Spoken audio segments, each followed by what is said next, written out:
Welcome back to another episode of Harmonious at Lunch, the show that fuels your business success. I'm Brandon Gano, your host and guide through the world of harmonious business growth. Today, we're unlocking powerful strategies with industry experts to help your business thrive. If you're a business owner, entrepreneur, or executive, you are in the right place. Join me and our incredible guests today on the journey to clarity, growth, and success. It is time to revolutionize your approach to business. Let's dive in with another episode of Harmonious at Lunch. Welcome back into some more bite-sized business advice. In today's episode, we're going to talk about the very, very obvious way to grow your company. It's talking to your customers. At least it's obvious for me. It's obvious for a lot of people, but do you do it? Do we do it effectively? We're going to find out. I got a really special guest with me today, Danny Nathan. Welcome to the show. Thank you for being here. Thanks for having me. I'm excited for our chat. Yeah, so the title of this episode, or the topic, is Talk to Your Customers. They have all the answers. Just give it to me straight. I mean, are we doing this the right way? Are we talking to our customers? I mean, if you're talking to your customers, then you're doing it the right way. If you're not, then you're probably not doing it the right way. Imagine that, right? Yeah, I'm curious, before we get super deep into that, I mean, give me a sense of what your company, Apollo 21, what is it that you do, and how does this tie in? Yeah, absolutely. So I like to tell people that we sit sort of at this weird intersection between an innovation consultancy and a product design studio focused primarily on digital products. And so the way that that comes to life for us is we work with our clients to help them ideate and build new digital products that ideally align to their customer needs or a customer pain point, and that will help them create a new revenue stream, expand into a new market, something of that sort. And the other side of what we do then is helping our clients understand what it means to be sort of committed to the idea of innovation and what the impacts are on anything from operations to company culture to the primary metrics that you might utilize to understand how your company is doing. Yeah, so I mean, you wove the word client and customer in there so beautifully, but it does beg the question. I mean, when people focus on innovation and new products and development, they probably tend to think internally and what's going to make the most sense for us as a company. What can we make money off of? Yes. We're talking about that intersection of let's make sure it's actually something people are going to want and they're going to use as our clients. So where do we start with this? Because we'll just assume that everybody knows it's important, but we don't do it. So what are some of the first steps that you take when planning innovation or working with a company to actually go out to their customers and talk to them to see what they need? I mean, you kind of hit the nail on the head right there. It's start by talking to your customers. And depending on what the goal is or what the needs are, there's kind of a couple of different perspectives or starting points that you can begin that customer development process, sort of through the lens of. And so one might be, hey, we're a company that does X, Y, and Z. We have an idea for a new product that we think aligns to our customers' needs. Great. Go talk to them about that specific idea, understand where it aligns to their pain points, understand whether or not they believe that it's something that your company has licensed to publish, so to speak. And I will use that loosely, but does it make sense coming from your organization? Will they trust you to go and build that thing on their behalf? The other kind of starting point is just sort of further back on the track, if you will, which is we know that we need to be focused on what comes next. What does innovation look like for us? But we're not even quite sure where to start. And that's also a great reason to go and talk to your customers, because a lot of that ideation can be born out of what you hear from your customers. What are their pain points? What are they using your product for today? Does it align to what you intended for that product to be used for? Or have your customers already found an interesting growth angle that maybe you didn't even realize they were leveraging your product for? And then you can go and build more features or build a new product that leverages your existing technology or whatever it is, so that you can make your customers' lives easier and help them do the thing that they are already doing that makes them excited about your product. Yeah, I mean, that sounds so obvious, but when you say talk to your customers, I think a lot of people would hear that and panic and be like, how?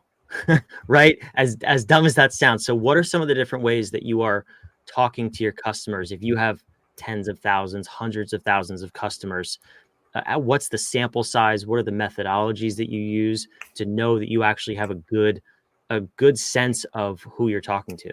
Sure. I mean, there's the obvious answers that are more quantitatively driven. If you have thousands of customers, which would be send a survey, get an NPS score, things like that are the obvious go-tos for I need to query my customers. To be clear, though, while there is value in that, it's not entirely what I'm talking about. So when I'm talking about talking to your customers, take it literally. Like, pick, I don't know, however many customers make sense to you. And if you're a small consulting organization that's running with 5 customers right now, good, go talk to all 5 of them. If you're, I don't know, American Express and your customers number in the hundreds of thousands, figure out what the questions are that you're interested in asking and use the presumably large data set that you have at your disposal to go and figure out how to segment your customer base, and then literally reach out to them and try to talk to them, set up a call with them. And, it doesn't have to be overbearing. It can literally be, hey, John Smith, I'm so-and-so, a product manager at, I don't know, I'm going to run with the American Express example here, at American Express, and we're trying to learn about how our customers think about X, Y, and Z. Would you be willing to take 15 minutes to chat with me? Or, hey, we've heard from our customers that they have this problem. Does that resonate for you? And if so, would you be willing to give me 15 minutes of your time so that I can learn more about what that problem looks like for you and how we might be able to help you solve it? And you're not going to get 100% response rate, but the simple truth is if you go to your customers and help them understand that you're not reaching out to them to try and sell them something or, upgrade them to the more expensive plan or whatever it is, that you really are trying to get their feedback and their input on a problem that either you think they have or you're trying to discover a problem they have, chances are you're going to get folks that are willing to talk to you, because it's not often that as customers, we have people that take an interest in what our problems are. It's the reason that we're having this conversation. As readily simple as it sounds to go and talk to your customers, it doesn't happen often. And so when customers get that outreach, they go, wait, you actually want to hear from me? And you're actually, okay, yeah, let's talk. And so it's really just not that hard to find, even if it's just a sample size of, 10 who want to talk to you, you will learn a ton by having those conversations. And more importantly, as you figure out what those conversations look like and how they unfold, you'll figure out better ways to cultivate future conversations, and you will build a relationship with those customers that will make them excited about whatever that thing is that you're getting their input on. And so one of the reasons that we champion that customer development process so heavily, and we argue strongly for doing so up front, is that we learn a ton and it helps de-risk future efforts. So if the idea is that we're trying to come up with something new to go and build that will help our customers and create more revenue for our company, for example, then we want that moment and that relationship building opportunity so that we can hear from them and so that we can learn what we don't need to build, so that what we can build is focused and small and can be done quickly, as opposed to going out and spending a year building a new product only to turn around and find that, of the 10 features we launched, 2 of them are what customers are actually excited about. Yeah, which probably happens more often than not, if I had to guess. It happens all the time. Yeah, people overbuild. I'm curious, do you have an example of a client, you don't have to name names, where maybe they tried to do this before surveying their customers, and they overbuilt, and then when they started working with you and did this more properly, we'll say, they got a lot more specific? I'm hesitant to get too detailed around specific examples here, but that being said, yes, we run into it all the time. And, I think that there is a moment of convincing where we have to help our clients understand why we believe there is so much value in this process. And usually by the time we sort of get them through it the first time, there's that eye-opening moment of, oh my God, they're actually willing to talk to us. And further, it benefits not only our customers, but it benefits us hugely to actually go and talk to them. Because, as I just said, more often than not, what you'll find is that the idea that you have in your head of what a customer needs to create a cohesive product offering is probably bigger than what they actually want from you. Because, inevitably the folks who are building the product, the companies that are creating the thing, have a bunch of smart people who get excited about bringing things to life that they think will help their customers. And there's nothing malicious in it. It's people trying to do good things to build awesome products for their customers. But without the benefit of those conversations, you go, oh, wow. And we could do this and we could do this. And now there's AI and it could do this. And you just end up with like a buffet line instead of a gourmet meal.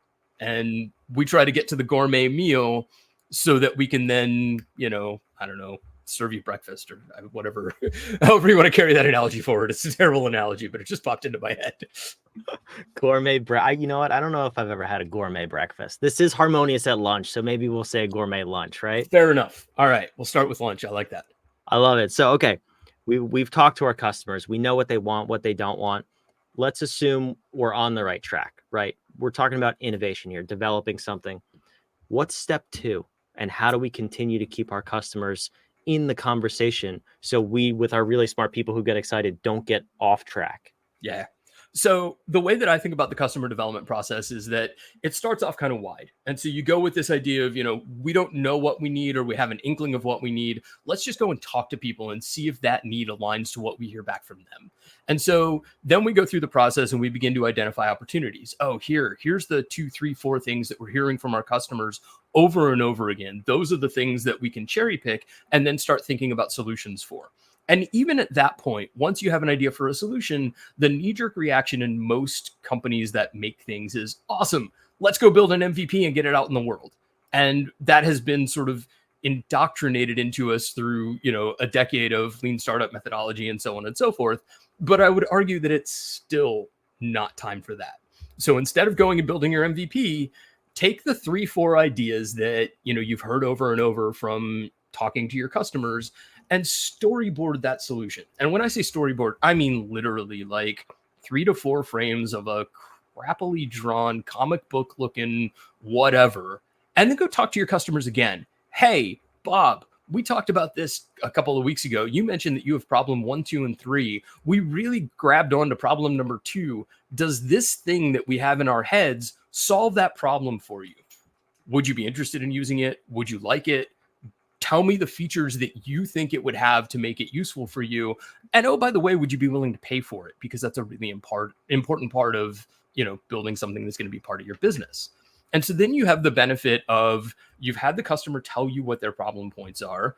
You've heard it enough times over and over again that you know that it's not just a one-off need from one particular customer. Then you can go back to them and get their feedback, and they will literally tell you the features that they want. Like, they will do your product development work for you if you ask the right questions, and that's amazing.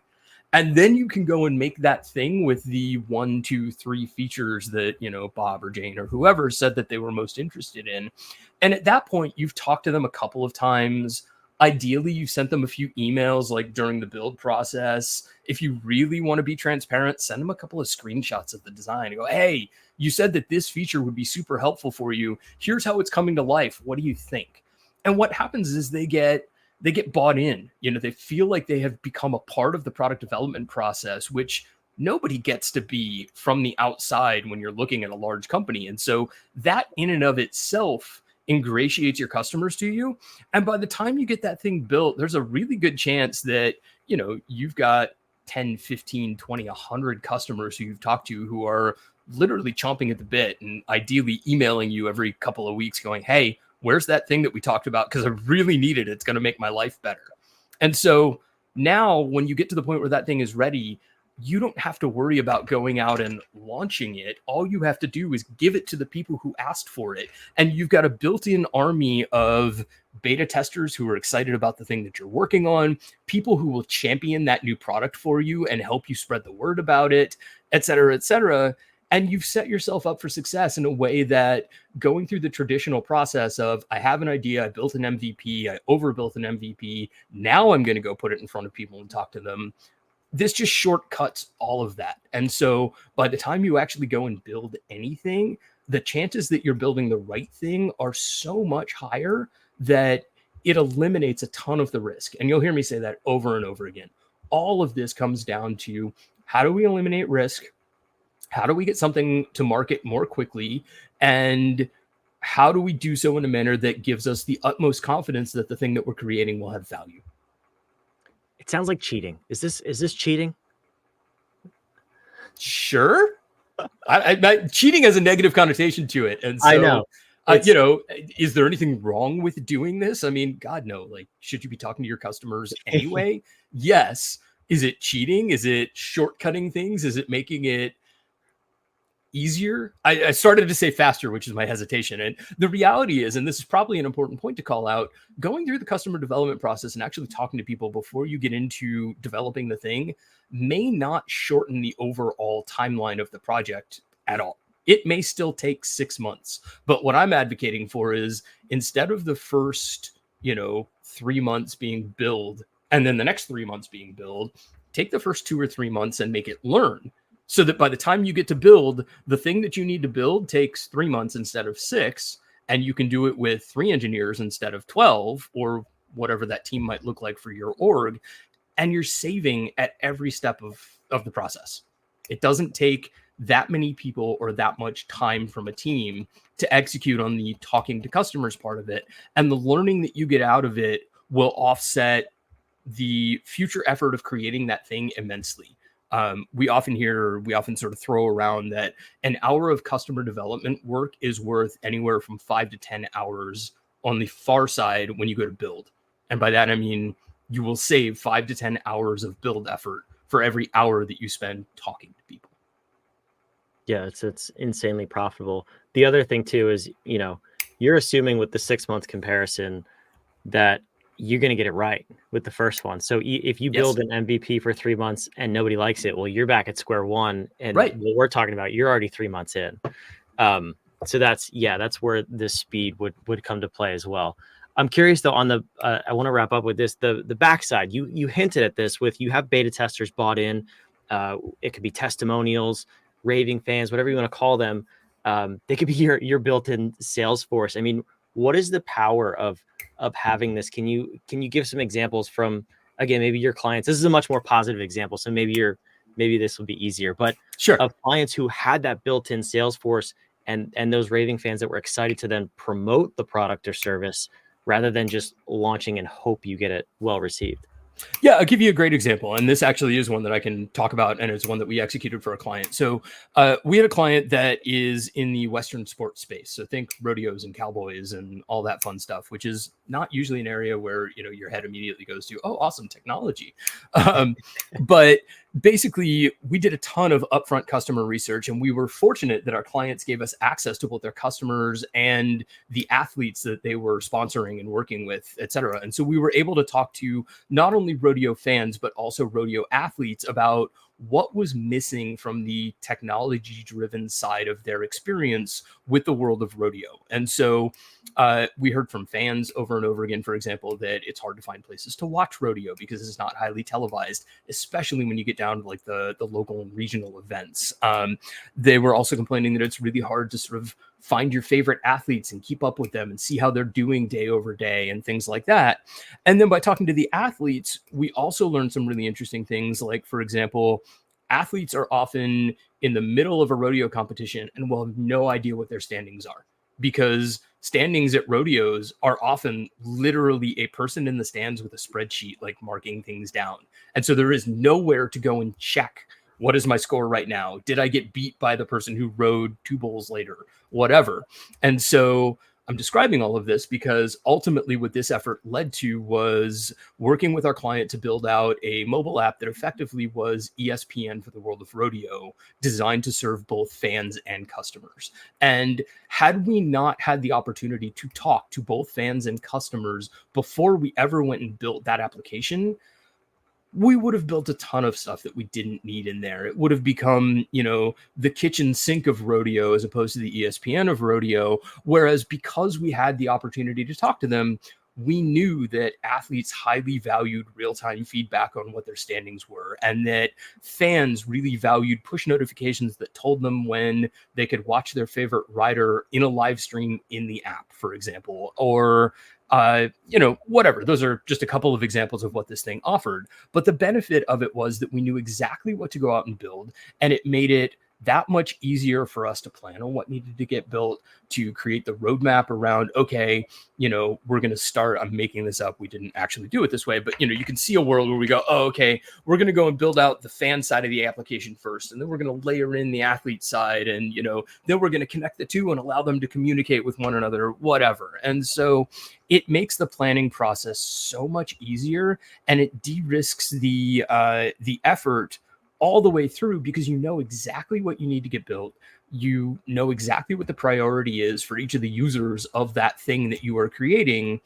And it's like, to your point, it feels like a cheat code. Like, you go, oh, wow, there's no more guessing. We just know that, people want to watch live streams of their local rodeos. Cool. Yeah. Like, let's go make that happen. Right. Cheat code in a good way too. And I assume even further down the line with continued development of the product, in this case, the app, you're already in communication with the people. If they say they want something else, you can just layer it on as they say they need it. Yes. Well, and not only that, you've built a communicative audience who feels like they have the right to share with you the things that they want. So they're going to be less shy about coming to you and saying, hey, have you guys thought about this? And let's be clear, like, rodeos are cool, and I learned a ton about rodeos, but I'm not the rodeo fan who is going to a rodeo every weekend. And so having the opportunity to hear from one of those fans, it would be amazing if we could have blank, is hugely helpful for us. Because unless our client tells us, or unless we just sort of glean it from the data that we end up getting access to, that is where we need to learn. We being, my team, as far as who's going to go and then design and build the application on behalf of our client. Yeah, it's so, I said this in the beginning, it's so in your face, but we often don't do it. Yeah. And we think we know what our clients want without just saying, what do you want? This is a great episode. It's really interesting. And I'm going to throw one last thought in there. No, do it. Just to keep you going here for 1 second. A lot of the pushback that we hear from around the idea of talking to your customers is, well, what if they tell me that they want a faster horse? It's the clients don't know what they want. And in my opinion, it is our job as product people and as technologists to figure out, when somebody says to you, I want a faster horse, we then need to be the ones that interpret, oh, what you're telling me is that you're trying to get from A to B faster. And so there's no reason for your client or your customer to have this vision of, I want a faster horse. A horse might not have legs and eat hay. It might have wheels and run on gasoline, for example. But what you've said is, I want to get from A to B faster. And so what we present to you is, hi, welcome to the world of the automobile. You can now get from A to B faster. So it's two parts. It's ask your customers, and also don't be stupid. Like, use your head. Yes. I'm sorry if that wasn't explicitly clear in all of this conversation, but yes, there is the notion of, like, use your head and think about what you're hearing from them. Don't just go out and, execute willy-nilly on every single thing that they tell you. It's not a question of every single thing that you hear from your customer is going to be correct, and therefore you should build that. It's more of a question of, if you can learn from them what they want and then layer in, your own perspective around, what does my company do? What fits with our operations? How does this, impact our revenue, et cetera, then the combination of that thinking is where you really get ahead. I love it. You got to be very specific. So that's why I just toss that in there. But I appreciate it. Danny, I appreciate this conversation. Where can the listeners go and learn more about you and your company? Best place to find us is on our website. It's apollo21 right there on screen. And you will find case studies about a bunch of the different client work that I've either talked about or hinted at or whatever, including what we did and what the outcomes were and so on and so forth. You'll also find some great white papers and articles about our perspectives on customer development and what it takes to create and run companies and what it means to be innovative and all of that fun stuff. So yeah, please come check us out there. And then of course, Apollo 21 is on all of the requisite social media, as am I. I am usually blah, blah, blah / among many. And so we are easy to track down. I love it. I appreciate you being here. This is a very, very beneficial conversation that I hope a lot of people hear and take action on. Awesome. Me too. Wherever you're watching, listening, the website's down below in the show notes, in the description. Go check it out. See if you can learn from those case studies too. Maybe one of them is close to your industry, or you can get some golden nuggets from there. And reach out to Danny. I'm sure his team will be more than willing to help you in this process for your company as well. Make sure you subscribe. We'll see you back on tomorrow's episode of Harmonious at Lunch. Thanks for being here.